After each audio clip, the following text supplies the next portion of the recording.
উঠে গেছো বাবা, এবার বসে পড়ো, চিতাটাকে নিয়ে বসো। চিঠুনাতে মুখাগ্নি করে ওই চিতা নিয়ে ঘাপতে বসে ও সকালবেলা ঘুম থেকে উঠেই।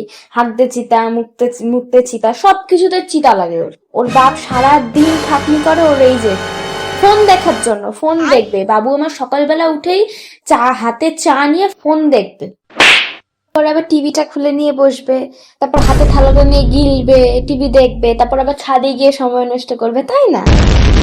তোদের সময় আমাদের ভালো বই ছিল না রে, আমরা ওই লোকের থেকে ধার করে বই নিয়ে পড়তাম। আর তোর লোকের থেকে কি ধার নিস? নেট ধার নিস। নেট, একটু নেট দে তো, নেট ধার নিস।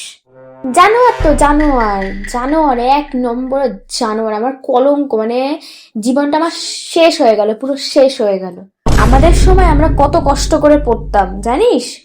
ও আমি তো ভুলেই গেছিলাম, আমাদের সময় তো ফোন ছিল না, তোদের সময় তো চিন্তাটা চলে এসছে হাতে, না? তোদের আর পড়াশোনা হবে কি?